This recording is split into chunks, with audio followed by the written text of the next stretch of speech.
Full disclosure, I know that I don't look old enough to vote, let alone practice neurology, but I promise I do both. I'm proud to do both. And I think for today, I think the main thing was really to find how I can be most helpful to you, how maybe I can help you move your goals forward, provide you a whole field of rabbit holes from science that might be able to inspire you, clarify some questions that you have, and maybe set you off on a whole new journey that you hadn't anticipated before. And so one way that I think would be good to start would be to start with this question of the brain. Because it's this organ that's sitting in this tomb, essentially, could have closed off from the rest of the world. And someone once wrote that all we will ever know is the state of our own nervous system. And I wonder, what would the world be like if that weren't the case? So starting, let me just introduce myself a little bit more. I was always a very weird kid. From a very young age, I was that kid who was just transfixed in conversations, watching the TV. Whenever I would see Bugs Bunny eat carrots on the TV, I actually physically felt as though I was eating carrots.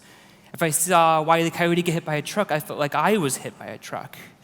I was also very particular about the colors of my letters and numbers, how I would color them. 1 had to be yellow, 2 had to be red, 3 had to be purple, and if it wasn't, oh my gosh. I also had this unusual sense of self that was never quite singular, and I was always just very transfixed with the world around me, finding little bits of beauty, little treasures, and things that others might miss. And I would have just lived my life thinking that I was just this weird kid until the first year of medical school, where I learned about this thing called synesthesia, and then later on, a specific kind of subtype of that called mirror touch in that larger umbrella of synesthesia.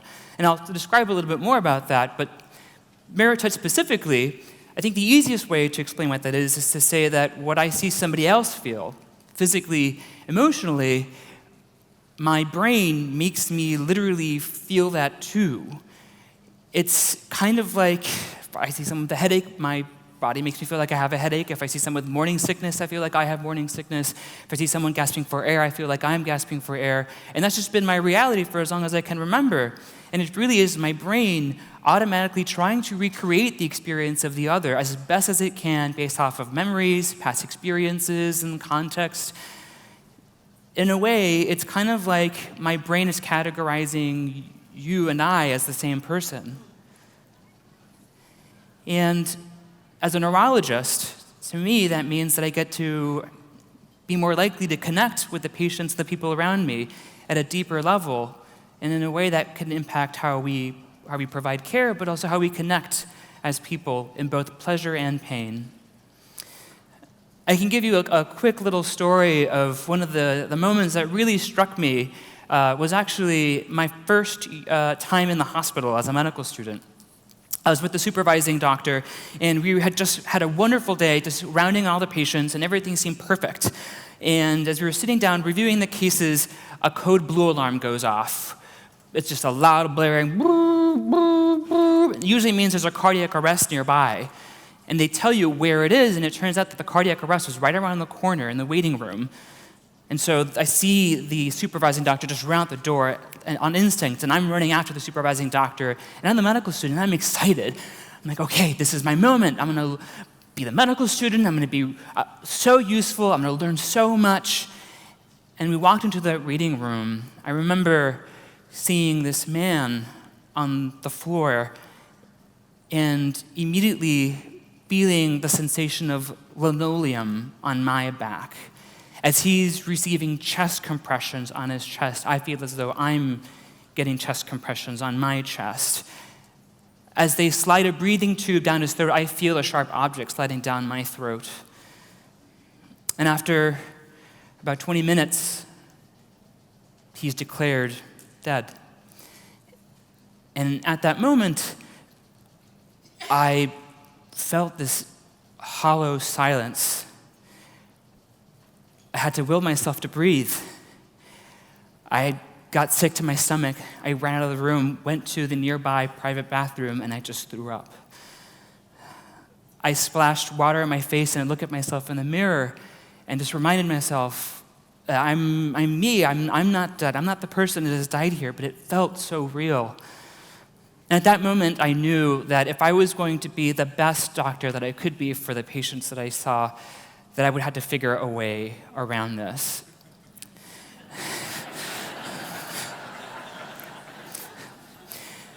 And so that launched me on a long journey, meeting lots of scientists who have studied me in lots of odd twists and turns, wild car accidents, dance-offs in the middle of Haiti with a voodoo practitioner, to all sorts of things, including writing a book. And I've kind of, rather than writing a scientific textbook, my editor at HarperCollins said, why don't we just write this as a memoir? And I'm really happy that that's how it turned out. So if of anything I say today you want to learn more about, you feel free to take a look at the book or just stop me around and say hi. I love saying hi. So just setting the stage in the world that we're in, there's so much stress and anxiety, and there's so much going on in the world. And so some of the science that I'll provide will be a quick run-through, but the hope is that maybe it'll help each and every one of you in your own individual way. So we're all taught that there are 5 senses. But that's not true. There's actually a lot more senses. We have sense of the chemicals in the body. We have a sense of pain, vibration sense, where we are in the world, kind of the positioning of our bodies, temperature, and some animals actually can pick up on electromagnetic waves. Also, we're taught that what we see is reality, though something like this Adelson checkerboard, you see the tile A and B, and the truth is that they're actually the exact same color compared to what you think, and I have those stripes here to prove to you that they're actually different colors, and so what you expect is what actually creates what you perceive. Another way that this can manifest itself is through kind of odd and funky ways. So if you see these 2 shapes, one of them is called Kiki and one is called Boba. Most people will look at this and label that one Kiki and that one Boba. And it goes beyond just names. They also attribute qualities. Kiki's nervous and clever, while Boba is lazy and slow. I'd want to hang out with Boba. We also create all sorts of connections of our brains between the shapes that we see, the colors we see, the sounds that we hear, and we connect them with letters and words. These ideas come together in a network in our brain. And these networks can be very extensive based off of all the different senses that our body perceives and expects from the world around us, which we tie to language. And that connection between the 2 of them is essentially how we stitch together our sense of reality. And so previously we thought the way that the brain worked is that we see a tree and the seeing part of the brain becomes active and we get the memory of a tree. However, it's actually a little bit more different. We got ideas. When we see the tree, we actually are thinking about the touch of the tree. Our brain is acting as if it's tasting and smelling and hearing the sounds of the tree and all of our past memories of the tree. And you can even extend this to the self and our identity. All the different thoughts and memories and senses that we've experienced in our life lead to who we are in a way. And what is that network that extends beyond that? And so if we didn't have this network, our brains would just perceive blobs around us, but it's the language and our expectations that create the world that we experience. So scientists are looking more into this. Many of you may know that as we develop, we actually begin to create all sorts of different connections in our brain. As brain cells fire together, these 100 billion cells with 100 trillion connections are always firing, and the more they fire together, the stronger they form connections, and the less they fire together, the less likely they are to form connections. So in a way, we're constantly training our brain. Research is showing us what this looks like in live creatures. This is a zebrafish using a calcium imaging modality. You can actually see kind of the brain functioning in real life. And we're learning that not only are neurons relevant, but all the cells around that we just thought were glue in the brain are actually really important in kind of changing how we think and perceive the world, which brings us to synesthesia. So when I see this word, that's a color overlay that I see over those words. So when I perceive sound, it's something like this. This is done by the artist Andy Thomas.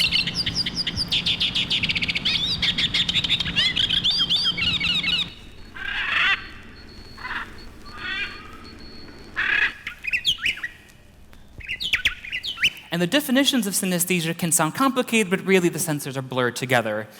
Each person can have a specific set of senses that are together, but it's really just a big mashed potato of senses. And it's usually developed early in age, it's pretty stable over time, and it's different for each person. So that's how I summarize it in emojis. When I see the word cat, I see C as black, A as red, T as orange. And then if I see something like this, when I pay attention to the C and the T, the middle symbol is actually red like the letter A. If I pay attention to the T and the E, it changes colors to H, which is the light orange for me. If that's not your color, I'm sorry. Seeing a set of patterns like this, you asked where are the number 2s, and you get the shape of a triangle because it pops out a little bit easier because of the difference in colors. These shapes with sounds are much more common in people like musicians, and they're a lot of fun, and they're pretty stereotyped in the way that they perform. Similarly, motion sound synesthesia, when I see this, I hear and you can also get ties of color with numbers. You also see what's called ordinal linguistic personifications, where numbers have personality types, and it works in reverse order. Rabbit holes, many rabbit holes. But we see that the brains have changes in structure that are more connected, that function more together. David Eagleman, who you'll be seeing later today, is actually one of the big researchers that was a part of this, developing this field. And V.S. Ramachandran, who studied me, I remember him showing me this pattern of 2s on a sheet of paper, and he began to rotate it and said, what color are the 2s? And I said, well, of course, they're red with a little bit of fuchsia, and purple. I was like, okay, tell me what color is it now? And as he continued to rotate it, I was like, okay, it's red, and then it turned to a light brown. And I thought, that's weird. And then I realized, oh, they're the letter N now. And so we see that before we even are able to have our conscious attention to this, you can see this activity happen in the brain using magnetic encephalography. And some people think that synesthesia may relate to a psychological construct of inhibition, where there's this filter in our brain between all the things going on underneath the surface and what we actually pluck out to be relevant, where a more porous filter that's more disinhibited, more of this seeps through and may actually have implications in creative genius, where you look at what ties together psychological disorders and creativity, and you find that in between there's things like hyperconnectivity and this decreased inhibition. And these types of shapes with sound that happen all the time, like I said, they're very stereotyped. There's a word for it, Clouverian forms, which was actually drawn by people, and this is actually similar to lots of people who have experiences with things like acid or other psychedelics. As you may know, that this is actually becoming a little bit more common in the field of kind of Silicon Valley, and I have thoughts and feelings about those things, so feel free to come and chat. In synesthesia, I would say 4% of the general population has it. It's found more often in people who have autism. It enhances more than impairs, and there's lots of different sensory combinations. But what about sight and touch, which is more relevant to mirror touch? This relates to the idea of mirror neurons, which now is better described as mirror systems, where our brain is kind of simulating the world around us. There's lots of brain areas that tie to these mirror networks. It relates to our perceptions of pain, and specifically empathic pain. There's different domains of pain. There's different functions of pain. But essentially what research is showing is that our brain is really simulating the experiences of people that we see in front of us in all sorts of different patterns. And it's across lots of different studies and how it relates to social cognition and how we relate to one another. And it's something that occurs through our lifespan. So here, this is called the Rouge test, or the self-awareness test. So kids below the age of 18 months, when you put a little bit of rouge on their forehead, they look in the mirror and they're like, that person is in the mirror, and they have some red spot on their head. But as they get older, they actually begin to acknowledge that actually the red spot is on their own forehead, and they actually begin to wipe at and kind of swat at it. Before then, they actually look behind the mirror to see who that person is and what's going on with them. This experience of mirror touch, which is really at the foundation of kind of what we call empathy in a way, can actually be seen as early as 4 months old. And synesthesia in general is something that we all are born with, and it typically goes away at about 2 years old as our brains begin to prune away connections. As we get older, our brain changes, and we may begin to have a harder time picking up on the differences between different facial expressions and how we perceive them. And there's lots of differences. Everybody in this room has a different set of wiring and programming in their brain that relates to how they perceive empathy with others. And empathy, when I say empathy, I define it as thinking and feeling the experience of another person. And it's less about how accurate it is and more about how vivid you allow that experience to be in yourself. And each of us kind of fall along the spectrum of high and low empathy, and it depends on the situation. People that you are closest to, that you love dearly, who look like you, that you identify with, those levels of empathy are much higher than people who we categorize as other or strange or different. And there's lots of factors that play into it, and some of us are much higher on that spectrum or just tend to live in that higher realm. And so this kind of aspect of mirror touch may be a huge extreme where the body that I perceive becomes confused and difficult to inhibit the experience of other people, and it's due to differences in brain structure and function and genetics. So if I see somebody like this being touched on their, as I'm seeing this, I'm like, oh, it's being touched on the left side of their face, but it's the right side of their face. So for most of us, we are recreating that below the level of consciousness, but for people who have mirror touch, it's so vivid that actually there's a literal feeling. And actually, as I stare in the middle of this image, I feel as though I have two fingers going up and down the sides of my face. So the areas of the brain that are kind of larger or more active are varied, but specifically one of them is the right temporal-parietal junction that's involved in this, which relates to the difference between the self and the other. And oddly enough, I actually had a brain tumor over the right temporal parietal junction of my brain. So this combination of structure and function and genetics kind of came together in this weird pot called Joel Salinas. Go figure. The things that we learn from mirror touch can be beneficial for everyone because it provides insights about our perception and behavior and how we connect and communicate with one another, which can help us to improve our health, our well-being, and our society. There's lots of studies done that use things like what's called the rubber hand illusion that begin to show us how we can blur this boundary between people. So if you have a mannequin hand in front of you and you're being kind of touched on the same finger as the mannequin hand, people will begin to identify the mannequin hand as if it were a part of their body. So this map, this internal map of who we are, is actually very easy to blur depending on situations. It's also been tested in different labs where they actually use camera systems with a doll, where if you are rigged up with the experience of a doll using a camera and a kind of a VR headset in a way, if you were to threaten the doll, the person who's kind of in the body of the doll experiences it as if it were happening to them. Ugh, creepy, right?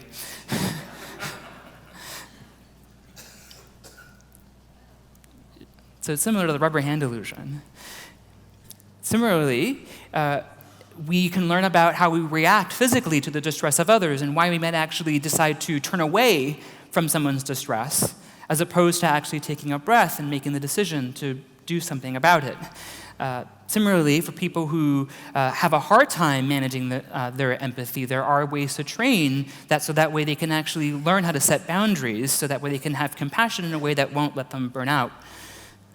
There's other tasks, like what's called the effacement task, specific to helping people bridge the physical gap between one's physical packaging, which is similar to kind of just training like the rubber hand illusion.